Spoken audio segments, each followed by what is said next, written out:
Well, hey, everybody, we've got a very special program coming your way right now, hard-hitting, to the point, direct. I have Josiah O'Neil with us today, running for Congress, 49th District, and you need to sit up and take a listen to what he has to say for a lot of reasons. But one of them is he's a U.S. Army combat veteran, medic, if I remember right.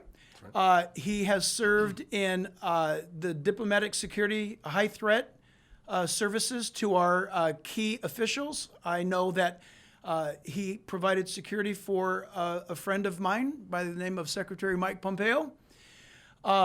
He's now active law enforcement, protecting us in Southern California. He's a brother. He has got an awesome voice and a mean worship leader. And he needs your vote and your love as he's running for office, because when I look at this guy, I not only see somebody who's running for office that should be in office, but I see somebody who I can trust my life with, and I have, and I do. So, Josiah, thanks for being here. And what we need to do, listen, I'm a voter. You're running for office. You got to give me some hope here, man. I'm in California. I'm not going anywhere. I know a lot of people have. I'm not leaving. I'm waiting for heaven. In the meantime, I'm going to fight in this beautiful cesspool called California. But you got to throw me something. Why should somebody vote? Why should somebody get in the fight? Why are you in the fight? Absolutely. Well, thanks for having me, first of all. Yeah, you bet. So I guess the ray of hope would be that we know how to fix the problems. We know exactly what we need to do. The question is, will people exercise their civic right and go and vote?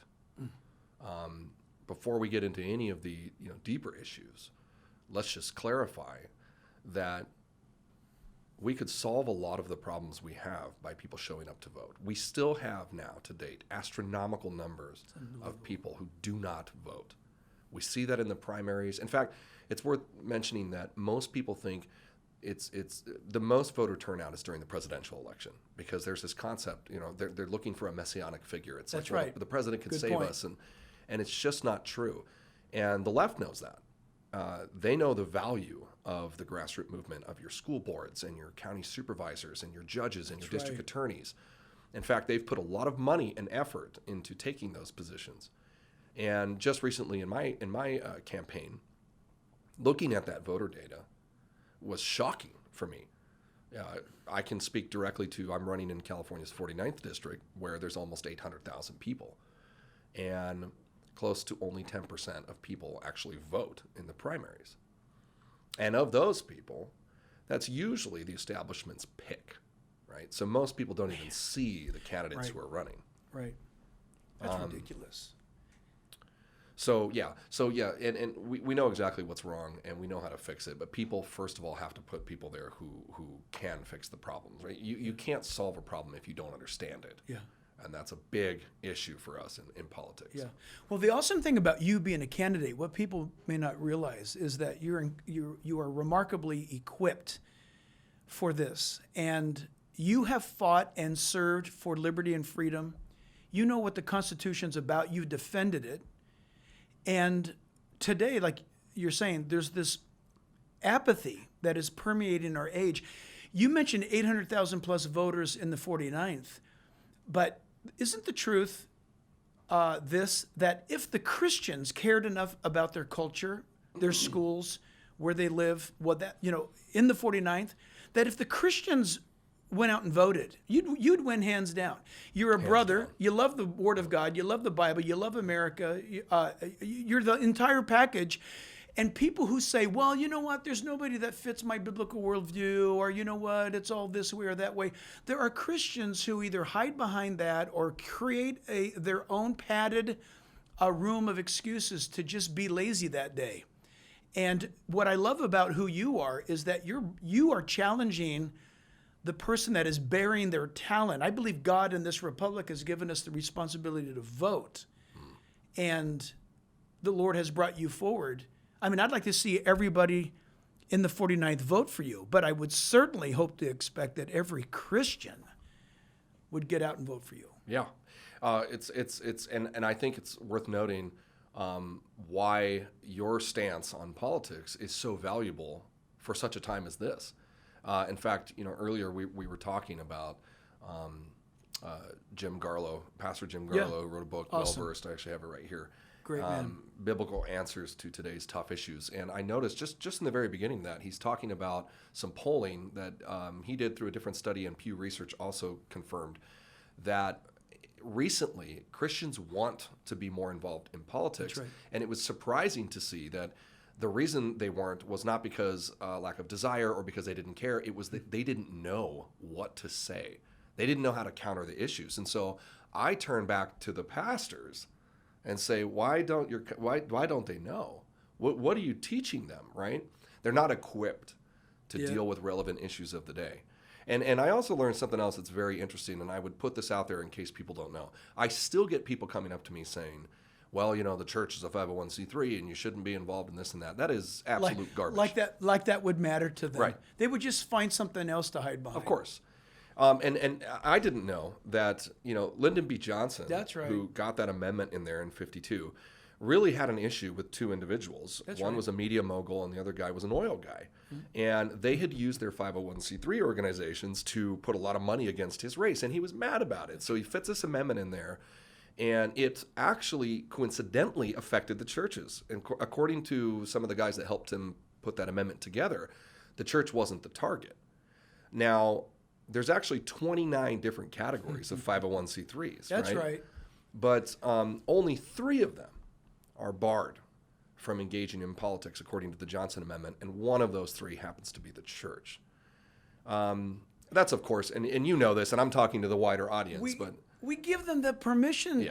to bar or ban us, which is this. The Johnson Amendment is absolutely unconstitutional.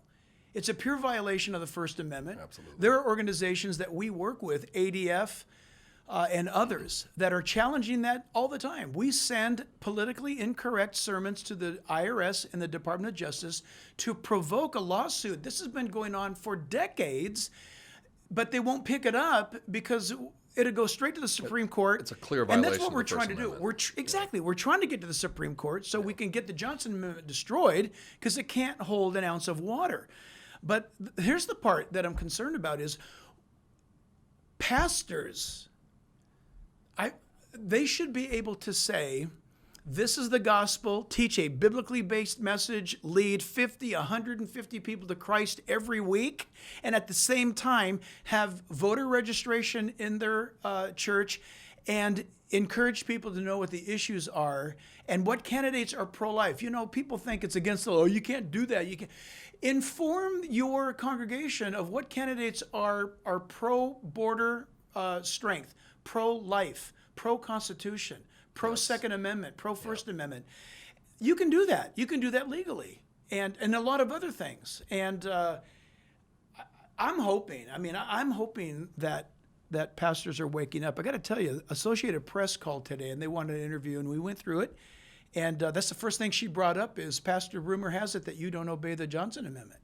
And I said, absolutely not. We're trying to take it to the Supreme Court. Yeah, exactly. that's awesome. And she was a Hindu. And after the interview, she said, that's amazing.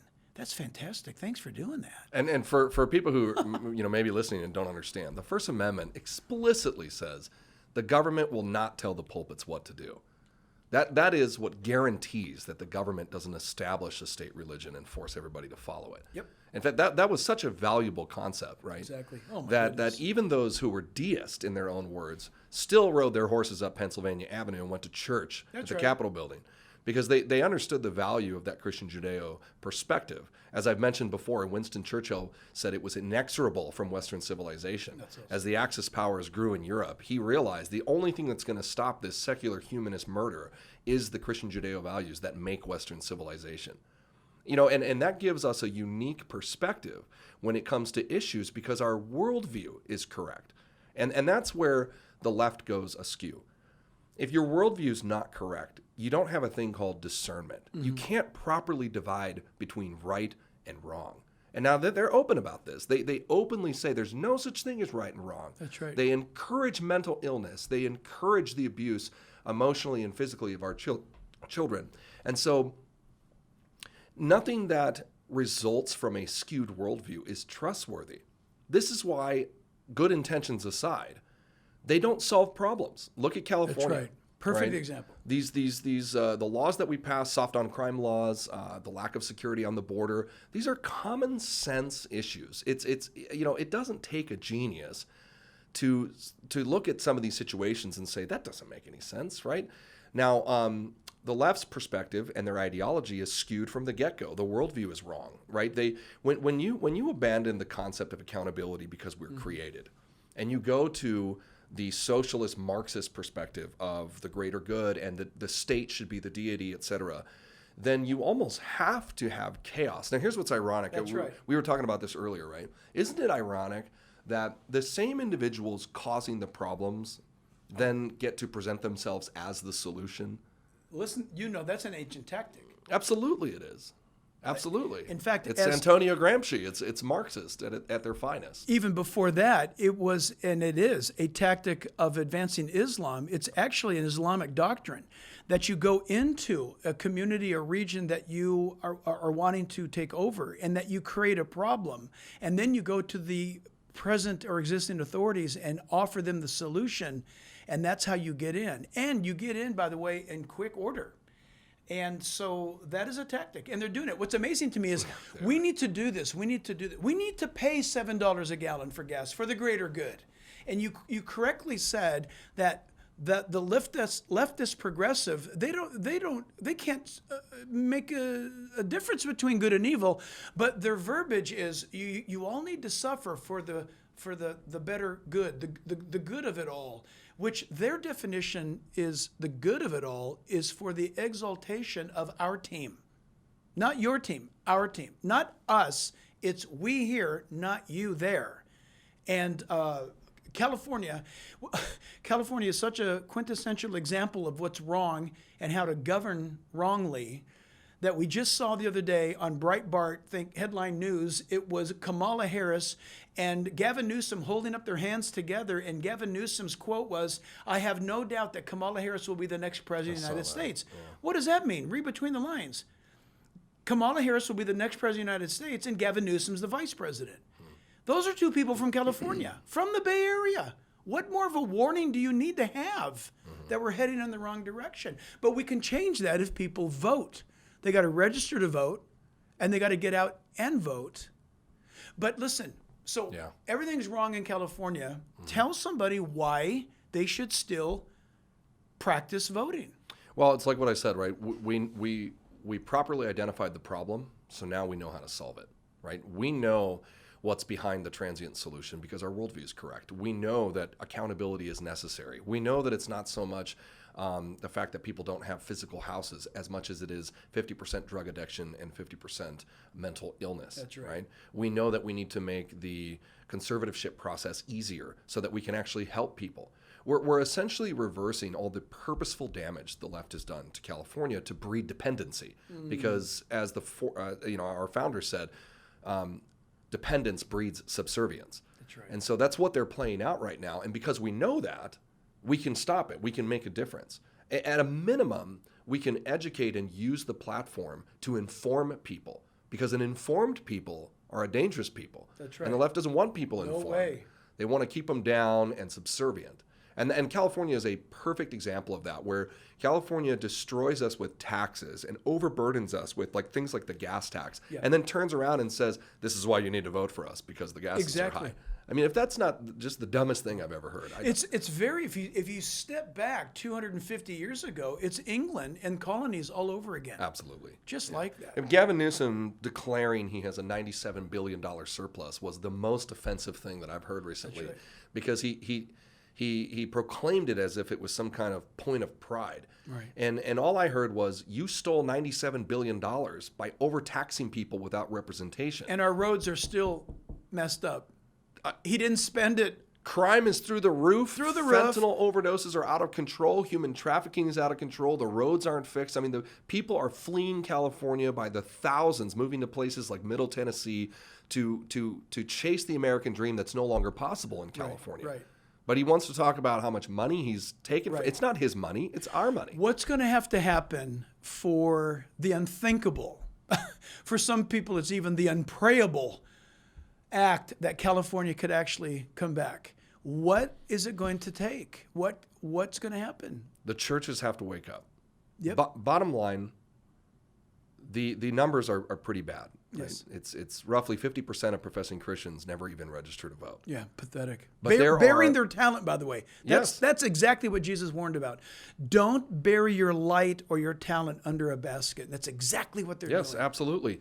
And we are the primary purveyors of Western civilization. It was the church. Yep. And the left knows that. That's why they try to silence everyone, doubt. right? So if the churches alone would start preaching truth and tell their people that it's not enough to just believe in Jesus, but you have to live it. You have to be doers of the word, not hearers only. Uh-huh. If that alone would change, we would see massive revival in this state. Because, like it or not, we have the power. You know what completely obliterates the establishment and all the politicians and all the millions of dollars in the world? The citizens showing up to vote. That's right. It doesn't matter how much money they spend. That's even true if they're going to embark upon cheating. If there's an overwhelming show of people, the people can actually thwart cheating by just sheer numbers. Of course, and it's there's a windfall effect, right? So that's right. The people that we allow to get into office then cause us harm. Mm-hmm. So there's a lot of work that we do, and it's important. Calling represented your elected officials and trying to voice our concern over these assembly bills. But right. we need to kind of take a step back and say, if we stop these people from getting elected in the first place, there wouldn't be so much suffering to protest. And that's a question I've had even in my candidacy, as I look at, again, not to beat a dead horse, but as I look at the amount of people that show up to vote. Look, I see all the complaining on Facebook and Instagram and how outraged people are on Rumble. And I thought, well, I hope to see you at the polls. Exactly. Because how about we turn that rage into civic duty? How about we get them out there and vote? I don't want to conjure up or give anybody an excuse to use the word conspiracy, but I'm old enough to be your dad. When I went to school, civics was required of us. We had to learn it, and it was ingrained within the Orange County, California school system that we would someday vote. We're going to vote someday. And I remember, and I haven't missed a vote since. When I was 18, I voted for the first time. I've been voting ever since. Wow. It was expected. It was the world we grew up in. And isn't it interesting? I think there's a correlation to the fact that today, you stop a kid today and ask them about civics, they don't even know what the word means. They know all about Marilyn Monroe's bikini size, but they cannot tell you the three branches of the federal government. They cannot tell you how a bill gets to the floor. They don't even know who their governor is, let alone the president. It's something that almost makes you think, is this been a long plot, a long game? Because how could we wake up to be so dumb? And yet, absolutely. And yet we are. But to answer your question about those who would get up and vote and get engaged and get going, granted, I'm playing my string on my guitar from my end. I believe the answer to the challenge is not only people getting out to vote and not only the church. I believe it's the pastor being biblical. And when I say biblical, every person I read about, every prophet, every situation in the book of Acts, everything that they're telling me is something that is relevant, happening to them in the moment. And they'll address emperors, they're addressing governors, they're addressing leaders from Pontius Pilate to Nero. Yep. And the scriptures don't run away from what we call politics. The scriptures answers yes, they do. What I would like to put as the spin of politics. I have a belief that God has given us the institution of marriage, of the church, and government. Yeah, but what about politics? Politics is what man does to government. How does that happen? We allow them to politicize government. Right. And what we're talking about is us taking back our God-given mandate to be stewards of this constitutional form of government. That's a really good point, because what the left would often want you to believe is a political issue is not. It's a moral issue. Right. And so they've taken what used to be within the purview of the church all throughout society and turned it into politics.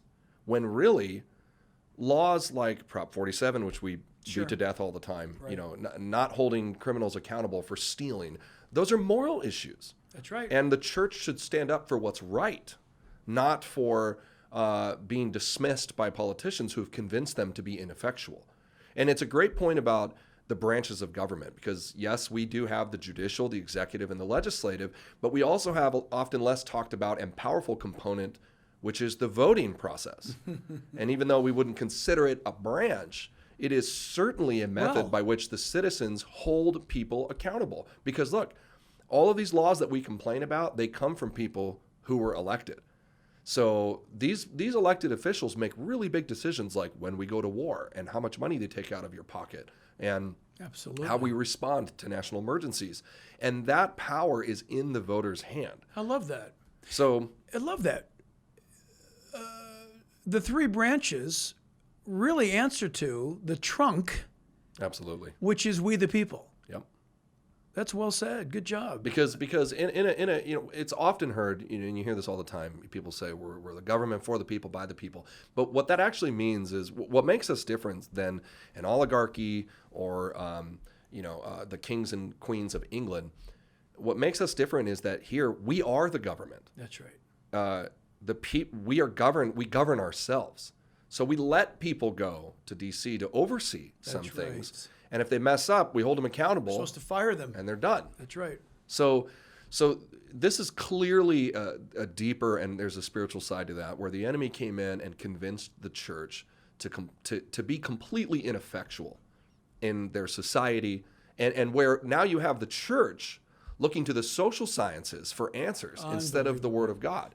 Exactly. The pastor should be the clarion watchman that's informing his church regarding biblical application to the issues that the people are dealing with every day. Yeah, absolutely. Seriously. Even this taxes, the tax deal. We don't usually talk about it. We just pay them.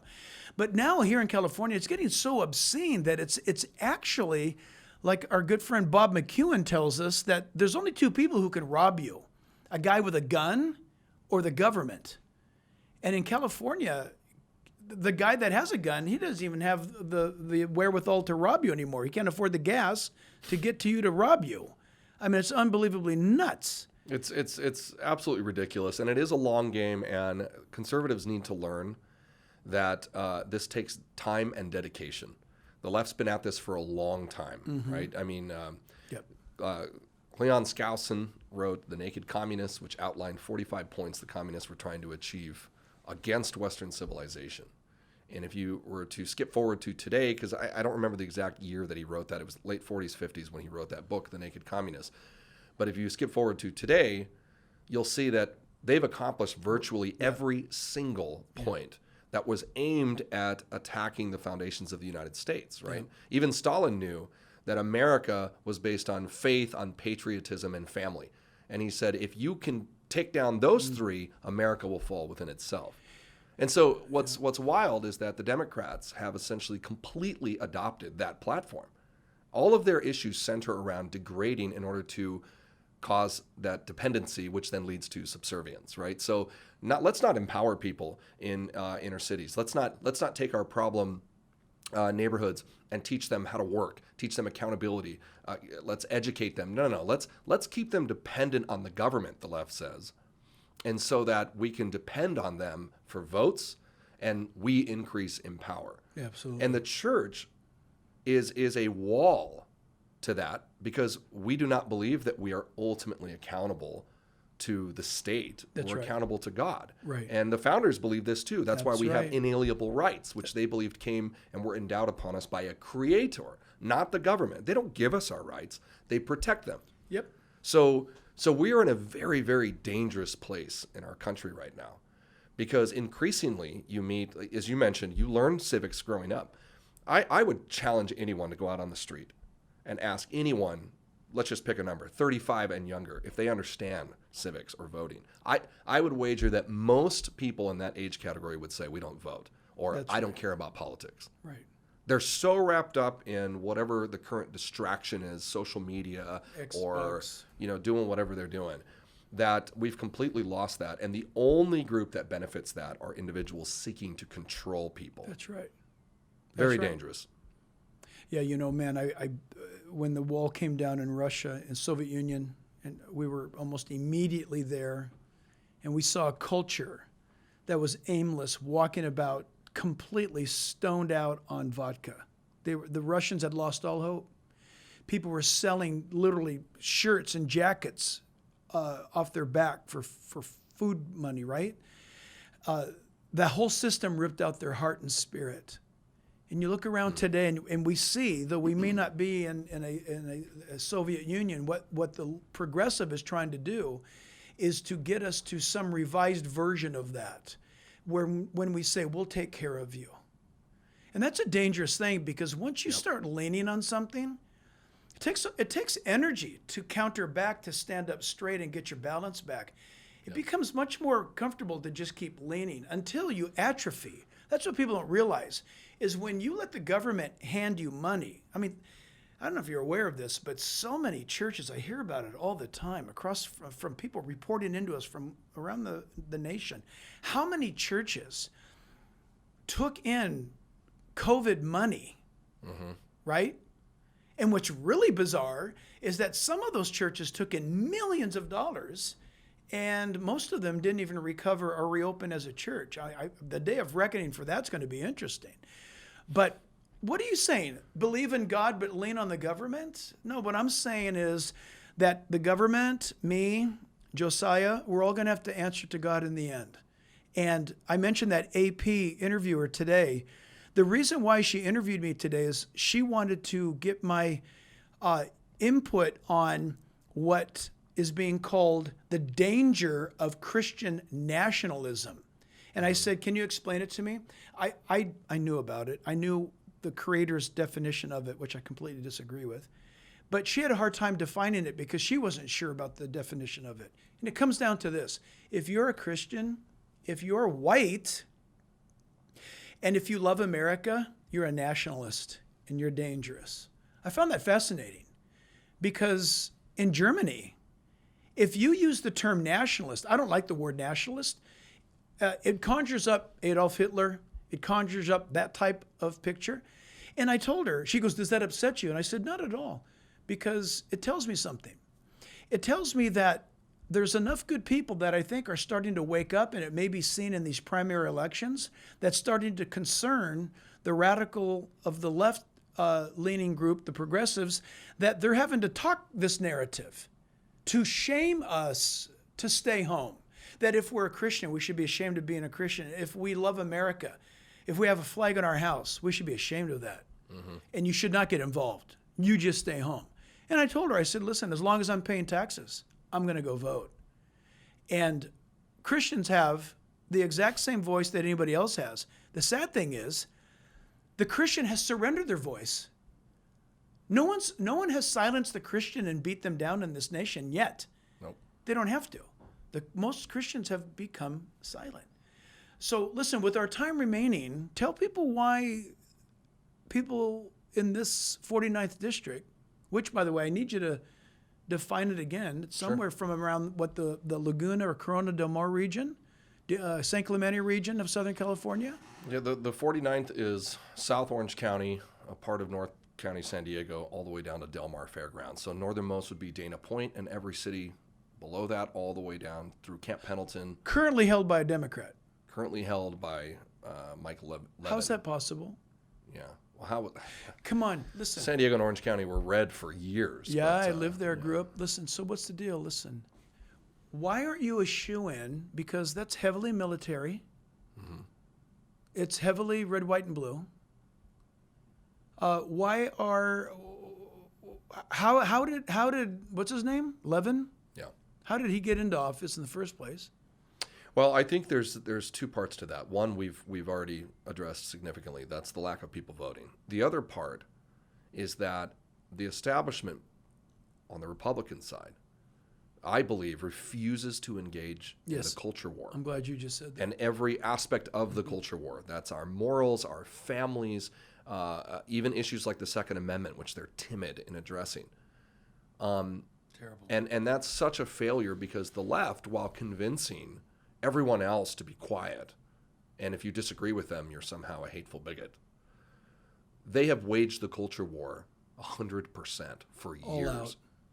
And so, just as we noted in studies that Jim Garlow highlights, there is a lack of equipping. There's a lack of knowledge. People don't know how to give an answer, and so they're attacked by the world with a message, and Christians don't know how to give an appropriate biblical response because they're not in the Word and they're not being taught by their pastors how to appropriately give an answer. How about we are Bereans? That's right. And we study to show ourselves approved, and we look through everything carefully. That whole concept in church is gone for the most part. And we're paying the price for it culturally because the left, unlike that, you got to give it to them. They're fully dedicated to their ideology. Well, it's their God. It's their God. It's their religion. It's their religion. Absolutely. And so you have this sort of sweeping sentiment where there's a timidity. There's a I don't know how to give an answer, so I'm just going to go along with it. But on a ray of hope to end, here's what I think. I think there'll be large turnouts of first-time voters this year. I think that people were very upset with the tyrannicalness of COVID here in California in the last 2 years. I think that now the generation I just mentioned that previously has not been engaged, if you have young kids in school, you all of a sudden started paying attention. We were mad about decisions. All of a sudden now politics matters, right? Because it affects me personally. People putting $200 of gas into their pickup trucks are mad all of a sudden. So I'm hoping that encourages. 2, we have demographics that are pulling away, like Latinos and Hispanics, the largest growing conservative demographic in the country. They're leaving by the thousands. And they are traditionally strong family, Absolutely. moral people. Absolutely. So I think that this is, you have to look at it in the long-term strategy because the left does. We have to wake up and get engaged in the years going forward, right? Election cycles will come and go, That's right. but we have to get out there and show people you don't have to acquiesce the left.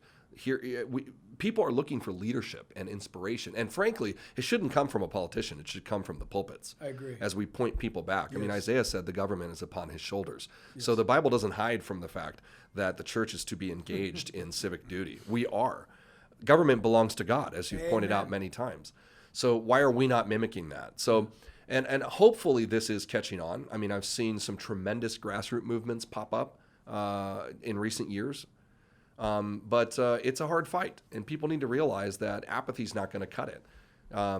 You wouldn't believe, well, maybe you would, the type of attacks and, comments that we get for just daring to stand up for what you believe in. There's a violent rhetoric against truth, and Christians have to be the light bearers of truth. If we don't preserve truth, no one else will. And that has to get into politics. Man, think about it. What's the deal? I get nervous if time goes by and I have not been criticized or attacked for some truth I said. That should be a cue. I get nervous. Yeah. If I am not in trouble for having said something that is right, if I say something like God requires us to preserve the life of the unborn, and I'm telling you, when people get upset at that, I know I'm right over the target. I'm spot on. Listen, with the time remaining, what can people do? And they don't have to be in the 49th to support you. No. For all of your typical answers, obviously we need support. We need financial support. You have to have actual money to run a campaign, especially in Southern California.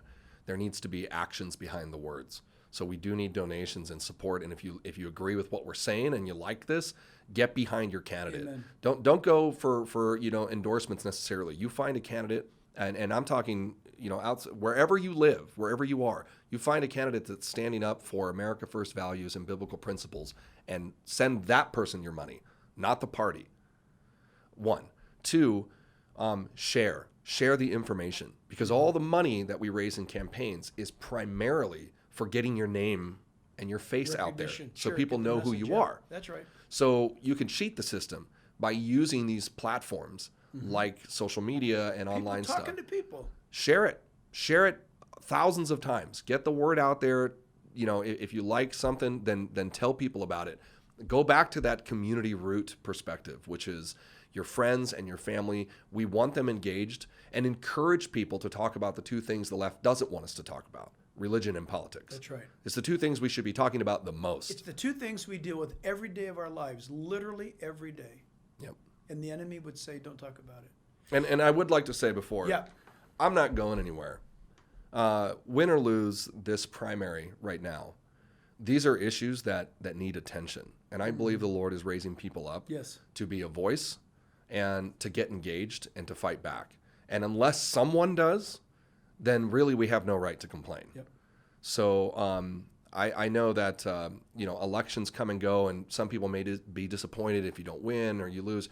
You know what? It doesn't matter, because when the Lord calls us to get engaged and do something, His plans are higher than ours. So we don't. We're going to take the fight to this state here in California, and we're going to disturb the peace. Yeah. Because we're not done. We're just getting started. We're called to obey Him, and I'd like to sweeten the pot this way. For those who are outside the 49th district, why should they throw love your way? Is because if you're elected to the United States Congress, then that's one less stronghold taken from the Democrat Party, which is crashing our nation as I speak. Absolutely. Can you imagine that your election, Josiah, could dethrone Nancy Pelosi? There could be a shift, and she loses her place of power. That's why people who are in and out of the 49th should help you win. 100%. 100%. Each congressional seat is a vote.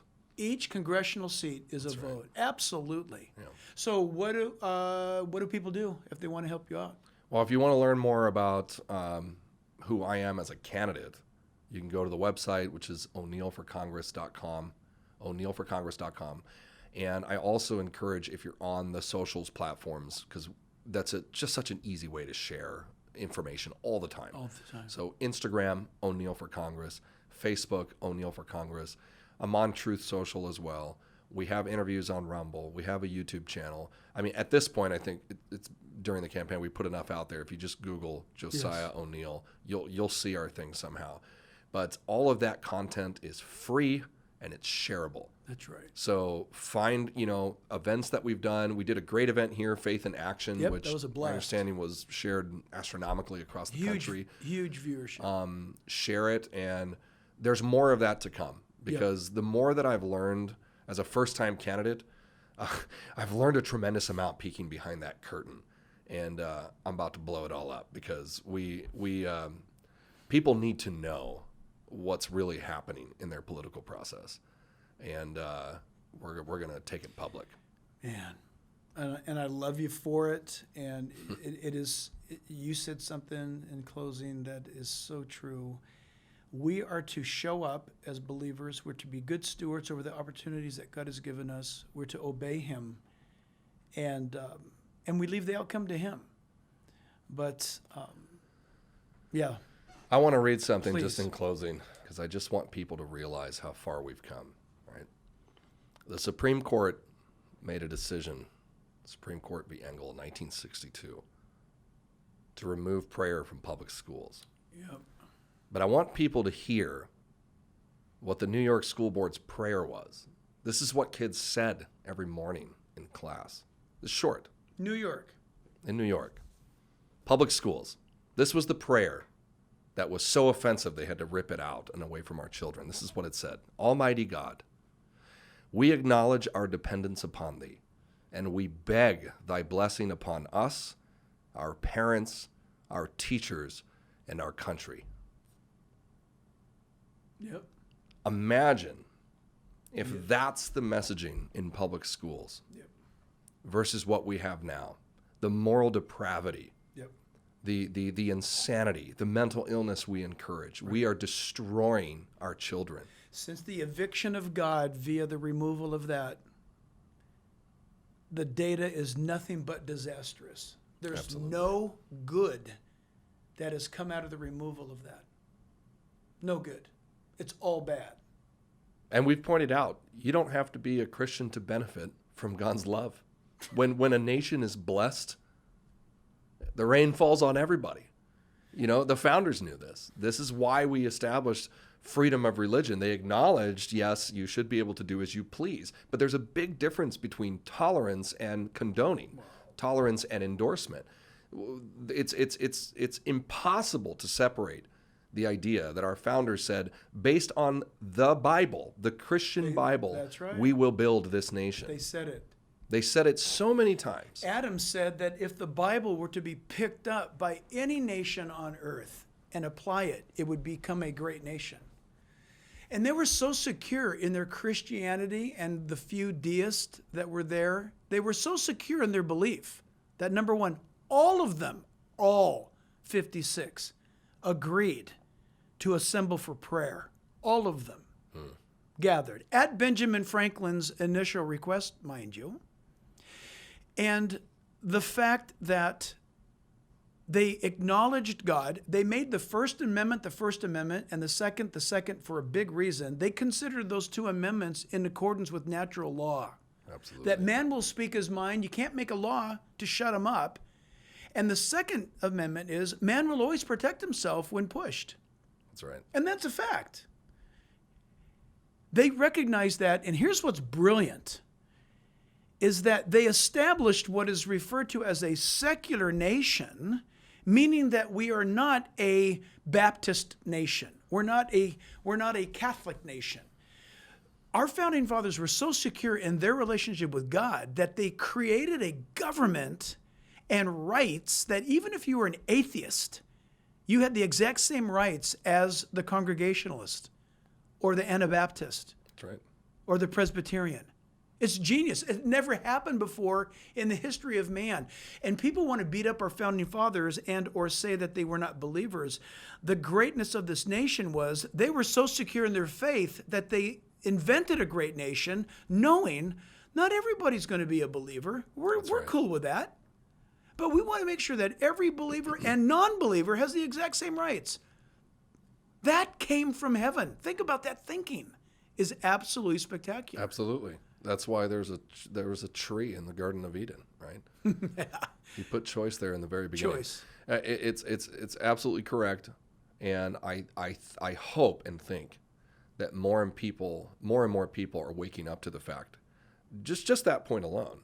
And to those who may listen who are not Christians or don't care to or have never been to church, I hope that they're realizing that a Christian Judeo-America is better than a Marxist totalitarian regime, and that the two are inseparable. Are we so arrogant to think that we know better than those in the past who have already learned this? Apparently we do Right. think we are. Some people do. So I don't know if people know this either, but a vacancy is always filled. A vacuum is always Yes. replaced, right? So let's give them what they want, hypothetically. And I know we're going over time here now, but Yeah. hypothetically, everybody who thinks we're the big, mean, bad white guys in this world and we ought to go away. So, okay, we'll go away. Let's just all leave.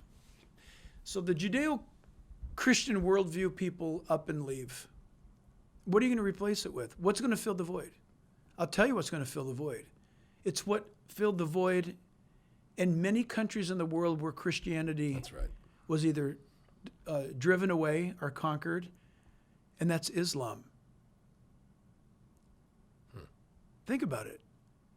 Islam is right now replacing Christianity in Europe. The great churches and cathedrals of yesteryear's Christianity in Europe, many of them are mosques now. And there is no Judeo-Christian jurisprudence in Islam. There is no Judeo-Christian freedom and rights in Islam like they are present in Christianity. So be careful. The very thing that you curse and hate, it's probably because you don't understand it. But we're not even asking you to be a believer.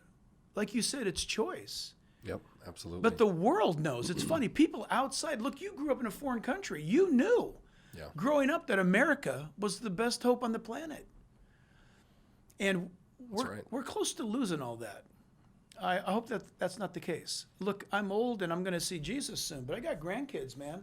Yeah. And I'm fighting for what's right because I've got grandkids. Oh, that's a good point, because what I think the final straw, though there were many things that led me to run for Congress, the final straw was looking at my children. Absolutely. And what's happening in the world and saying this is where we draw the line. And I do want to mention something real close here. I know we're finishing. There was a man named Polycarp. Mm-hmm. And I think more Christians need to be acquainted with him, right? Here's a guy who historians, working out the chronology, estimate that he was probably in the church in Smyrna around the time when Revelation addresses that letter to Smyrna, that Polycarp probably heard that message being read. Yeah. And where they said, many of you will be imprisoned or you'll be persecuted for your faith. I don't know if Polycarp thought about that at the time. But skip forward to 152 AD, and Christians are being forced to make sacrifices to Caesar, the Roman emperor, upon pain of death or imprisonment. Right. Polycarp, according to church history, is now the bishop of the church of Smyrna. He's the pastor, the overseer, and he refuses. That's right. And he goes into hiding. That's how much he believed in what we're talking about. Right. He goes into hiding, but the Romans find him.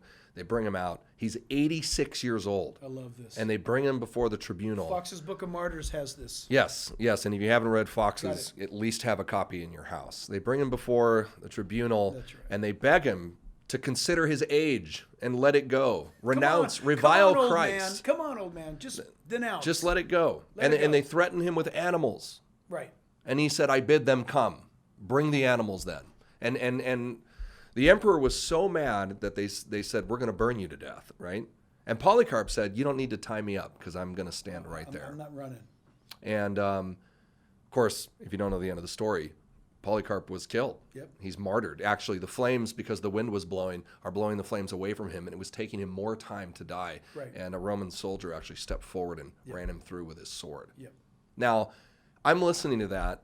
I listened to a teaching the other day where they're talking about Polycarp. And I'm comparing that to a church who closed their doors because some guy named Newsom told them they couldn't worship anymore. Right. And what a shame I felt for the condition of the church, where we have a free society still, as of now, and the ability to stand up and fight back and stand for truth. And we have guys like Polycarp who literally went to their death and were burned alive in refusal to deny Christ. Right. Come on, California. Right. Because the pulpits have allowed us to become, not Absolutely. Smyrna, the pulpits have allowed us to become Laodicean. Yeah. We are Laodicean. Josiah O'Neil, California's 49th district. You got to win. We love you. You're what's right for California. You're what's right for this nation. And I want to thank you for your years, nearly 20 years now, 20 years of service to our liberties and freedoms here in this country. I consider it an honor to know you. I love you. You already know all this. So God bless you. Thanks for having me. Appreciate it. Absolutely.